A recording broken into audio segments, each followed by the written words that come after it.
শুভেচ্ছা। বাংলালিয়ানার সায়াহ্নের সংবাদে স্বাগত। শুরুতেই শুনে নিচ্ছি সংবাদ শিরোনাম। গণভোটের প্রচারে বাংলাদেশ ব্যাংকের কাছে বৈষম্য বিরোধী নেতার কোটি টাকা নেওয়ার হিসেব নেই, তা নিয়েছেন অস্তিত্বহীন প্রতিষ্ঠানের নামে। কৃষিতে গুরুত্বপূর্ণ ইউরিয়ার বাজার অস্থির, বিশ্ববাজারে দাম বেড়েছে 70%। দেশে উৎপাদন প্রায় বন্ধ, আমন মৌসুমে বিপর্যয়ের শঙ্কা। পশ্চিমবঙ্গের ভোটকেন্দ্রিক রাজনৈতিক সিদ্ধান্ত পুরোপুরি স্থানীয় রাজনীতিবিদদের হাতছাড়া, সিদ্ধান্ত নিচ্ছে বহিরাগত ও বেসরকারি কর্মীরা। এবার অন্যান্য সংবাদের সঙ্গে বিস্তারিত।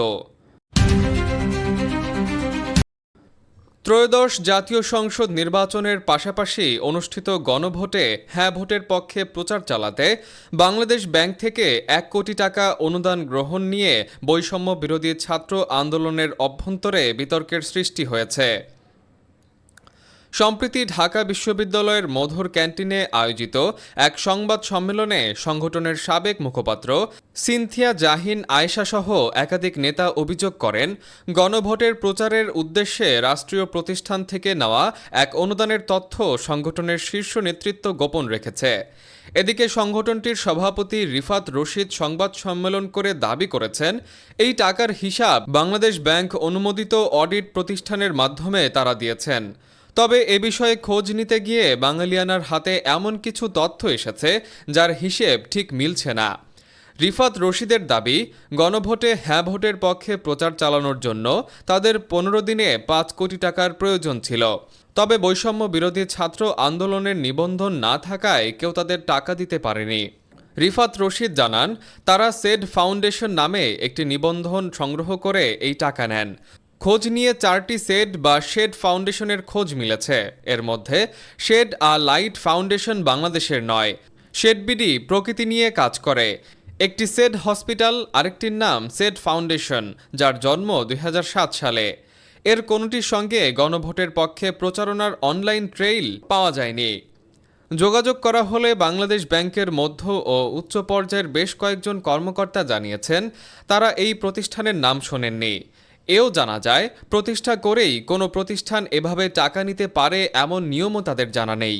এছাড়াও বাংলাদেশে কোনো নন প্রফিট অর্গানাইজেশন খুলতে ৩০ থেকে ৪৫ কর্মদিবস অপেক্ষা করতে হয়। তবে রিফাত রশিদের বক্তব্য অনুযায়ী তারা খুব স্বল্প সময়ের নোটিশে এই প্রতিষ্ঠান খুলেছেন, এমন প্রতিষ্ঠান যা খুঁজে পাওয়া যাচ্ছে না। আবার বাংলাদেশ ব্যাংক এভাবে একটি সংগঠনকে নির্বাচনে নির্দিষ্ট পক্ষে প্রচারণা চালাতে অর্থ দিতে পারে কিনা, শুরু থেকে এমন প্রশ্ন তো ছিলই। এমনকি বৈষম্য বিরোধীদের একটি পক্ষ মনে করে এই অর্থের হিসেব নেই, পুরোটাই আত্মসাৎ করা হয়েছে।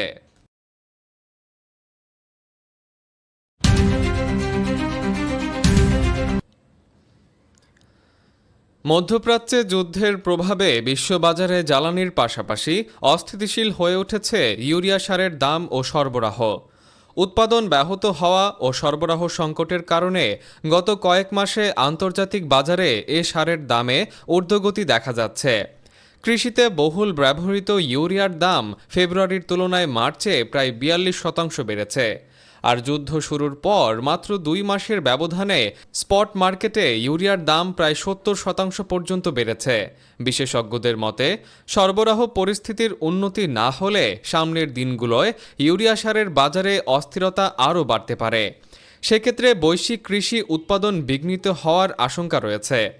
গ্যাস সংকটে দেশে বন্ধ রয়েছে একটি বাদে সব ইউরিয়া সার কারখানার উৎপাদন।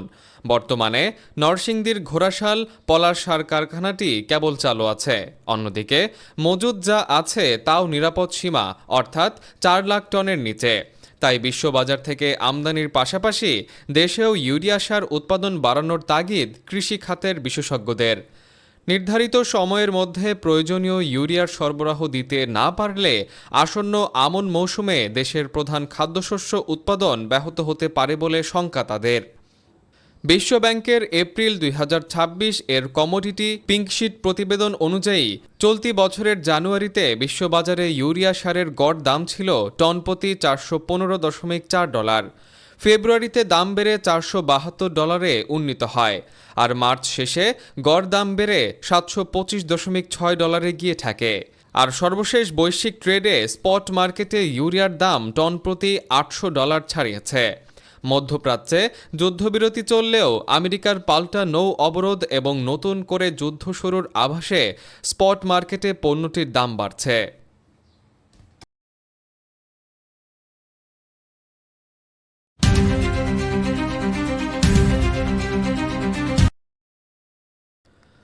পশ্চিমবঙ্গের প্রধান দুটি রাজনৈতিক দলের নির্বাচনী কৌশল নির্ধারণ ও বাস্তবায়নের ভার দলের নেতাদের হাত থেকে একেবারেই ছিটকে গেছে।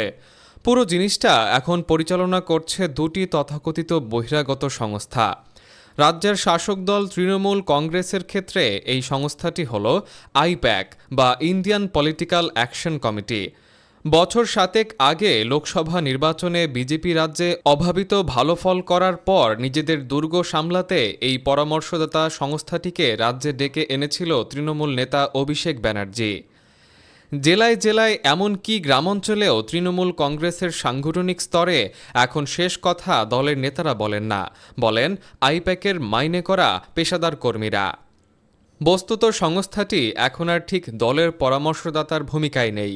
তারাই স্ট্র্যাটেজি ঠিক করছেন এবং তারাই সেটা বাস্তবায়ন করাচ্ছেন। প্রার্থী বাছাই থেকে শুরু করে প্রচারের কায়দা কানুন সবই স্থির হচ্ছে আইপ্যাকের ইশারায়। উত্তরবঙ্গের দলের একজন এমএলএর কথায় আইপ্যাকের নির্দেশ ছাড়া তৃণমূলের ভেতরে এখন একটা গাছের পাতাও নড়ে না। কেন্দ্রের শাসক দল বিজেপি নির্বাচনের সময় পশ্চিমবঙ্গে স্থানীয় নেতাদের ওপর বিন্দুমাত্র ভরসা না রেখে ভোটের কৌশল স্থির করার মূল দায়িত্ব দিয়ে রেখেছে বাইরে থেকে আসা নেতাদের, যার প্রধান মুখ হলেন অমিত মালভিয়া। পশ্চিমবঙ্গে বিজেপির দায়িত্বপ্রাপ্ত অমিত মালভিয়া জাতীয় স্তরে দলের তথ্য ও প্রযুক্তি বিভাগেরও প্রধান, যে বিভাগটি লোকমুখে আইটি সেল নামেই বেশি পরিচিত। রাজনৈতিক ন্যারেটিভ তৈরি করা ও তার জন্য সফল প্রচার চালানোর ক্ষেত্রে এই আইটি সেলের সুনাম ও দুর্নামের পাল্লা দুটোই খুব ভারী। আর সেই আইটি সেলেই এখন কলকাতার বুকে বসে প্রকারান্তরে বিজেপির হয়ে পশ্চিমবঙ্গে নির্বাচনী স্ট্র্যাটেজি তৈরি করে দিচ্ছে। তৃণমূল কংগ্রেস ও বিজেপির নেতারা ভোটের লড়াইয়ে শুধু এই দুই সংস্থার নির্দেশ পালন করে যাচ্ছেন মাত্র, এবং পশ্চিমবঙ্গের নির্বাচনে এই প্রবণতা একেবারেই নতুন এবং নজিরবিহীনও বটে।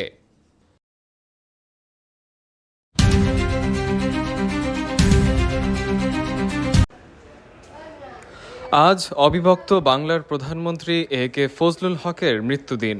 বাংলার বাঘ বলে পরিচিত এই নেতাকে নিয়ে বিশেষ প্রতিবেদন দেখতে ক্লিক করুন আই বাটনে।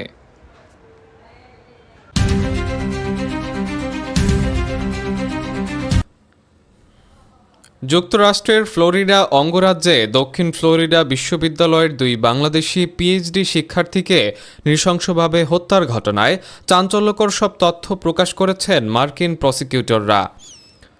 টাম্পা বের একটি ব্রিজ থেকে উদ্ধার হওয়া জামিল লিমন এবং তার নিখোঁজ বন্ধু নাহিদা বৃষ্টির অন্তর্ধান রহস্যে এখন মূল অভিযুক্ত লিমনেরই roommate Hisham Abu Gharbiya. 26 April Hillsborough County আদালতে প্রসিকিউটরদের দাখিল করা একটি প্রি ট্রায়াল ডিটেনশন মোশন থেকে জানা গেছে, খুনের ধরন এতটাই বীভৎস ছিল যে অভিযুক্তকে জামিন দিলে তা সমাজের জন্য চরম বিপদের কারণ হতে পারে। তদন্তকারীদের তথ্য মতে গত 16 এপ্রিল থেকে নিখোঁজ হওয়ার পর হাওয়ার্ড ফ্র্যাঙ্কল্যান্ড ব্রিজের ওপর লিমনের ক্ষতবিক্ষত মৃতদেহ উদ্ধার করা হয়। ময়নাতদন্তের রিপোর্টে লিমনের শরীরে একাধিক ধারালো অস্ত্রের আঘাতের চিহ্ন পাওয়া গেছে। এর মধ্যে তার পিঠের নিচের দিকে একটি গভীর ক্ষত পাওয়া গেছে, যা তার লিভার ভেদ করে গিয়েছিল। প্রসিকিউটররা আদালতকে জানিয়েছেন, লিমনের বন্ধু নাহিদা বৃষ্টির পরিণতিও একই রকম হয়েছে এবং তাকেও একইভাবে ব্রিজের আশপাশে কোথাও ফেলে দেওয়া হয়েছে বলে তাদের ধারণা। রোববার রাতে হাওয়ার্ড ফ্র্যাঙ্কল্যান্ড ব্রিজের দক্ষিণ দিকের জলাশয় থেকে কিছু মানুষের দেহাংশ উদ্ধার করা হয়েছে, তবে ডিএনএ পরীক্ষার আগে তা বৃষ্টির কিনা তা নিশ্চিত করা যাচ্ছে না। হিলসবোরো কাউন্টি শেরিফ চ্যাড ক্রনিস্টার এক আবেগঘন বিবৃতিতে বলেন, এই ঘটনাটি আমাদের পুরো কমিউনিটিকে নাড়িয়ে দিয়েছে। আমরা আশা করেছিলাম হয়তো তাদের সুস্থভাবে ফিরে পাব, কিন্তু এমন পরিণতি অত্যন্ত মর্মান্তিক।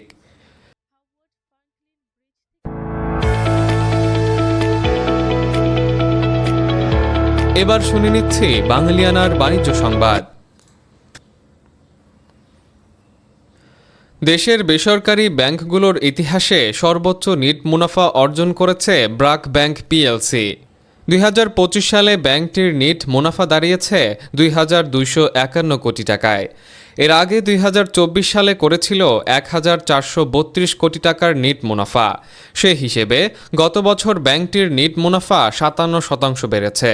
ব্র্যাক ব্যাংকের পর্ষদ সভায় 2025 সালের নিরীক্ষিত আর্থিক প্রতিবেদন অনুমোদন করা হয়েছে। সভা থেকে ব্যাংকটির শেয়ারধারীদের জন্য 30% লভ্যাংশ ঘোষণা করা হয়েছে। এর মধ্যে 15% নগদ ও বাকি 15% স্টক হিসেবে দেওয়া হবে বলে ব্যাংকটি থেকে জানানো হয়। প্রাপ্ত তথ্য বলছে, দেশের বেসরকারি ব্যাংকগুলোর ইতিহাসে এই প্রথম কোনো একটি ব্যাংক 2,000 কোটি টাকা নিট মুনাফার গণ্ডি ছাড়ালো। ব্যাংকটি এমন এক সময় রেকর্ডে মুনাফা অর্জন করেছে যখন দেশের অর্ধেকের বেশি ব্যাংক ধুঁকছে।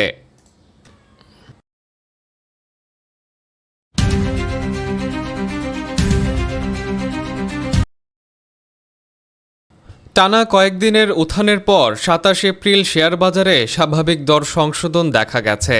এদিন প্রধান শেয়ার বাজার ঢাকা স্টক এক্সচেঞ্জের প্রধান সূচকের পাশাপাশি টাকার অঙ্কে লেনদেনও কমেছে। একই সঙ্গে অধিকাংশ প্রতিষ্ঠানের শেয়ার দরও নিম্নমুখী হয়েছে। ডিএসইর তথ্য অনুযায়ী সপ্তাহের দ্বিতীয় কর্মদিবসে ডিএসইএক্স সূচক 15.61 পয়েন্ট কমে দাঁড়িয়েছে 5,300.57 পয়েন্টে। একই সময়ে ডিএসই সরিয়া সূচক 8.53 পয়েন্ট কমে 1,056.66 পয়েন্টে অবস্থান করছে। ডিএসই 30 সূচক 56.66 পয়েন্ট কমে 2,017.74 পয়েন্টে নেমে এসেছে। এদিন ডিএসইতে মোট 392টি কোম্পানি লেনদেনে অংশ নেয়। এর মধ্যে 102টির দর বৃদ্ধি পেয়েছে, 223টির দর কমেছে এবং 67টির দর অপরিবর্তিত রয়েছে।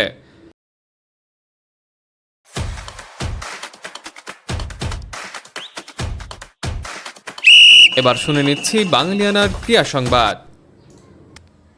সামনে 2030 কমনওয়েলথ গেমস। 2 দশক পর আবারও এই বিশাল ক্রীড়াযজ্ঞের আয়োজন করতে যাচ্ছে ভারত। কিন্তু নতুন আসরের প্রস্তুতির মাঝেই সামনে এসেছে এক অস্বস্তিকর সত্য।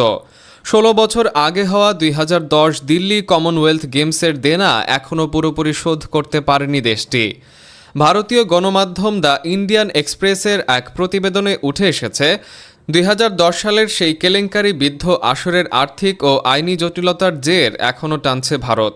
তথ্য অধিকার আইনে পাওয়া তথ্যের ভিত্তিতে জানা গেছে, 2025-26 অর্থ বছরেও ওই গেমসের 28.05 কোটি রুপি বকেয়া পরিশোধ করতে হয়েছে কেন্দ্রীয় সরকারকে। একই শহরে 2036 অলিম্পিক গেমস আয়োজনের জন্য বিড করেছে ভারত। এই সপ্তাহে খবর বেরিয়েছে, 2038 এশিয়ান গেমস আয়োজনের জন্যও বিড করবে তারা। বাংলিয়ানার শায়নহের সংবাদ শেষ হলো। ধন্যবাদ।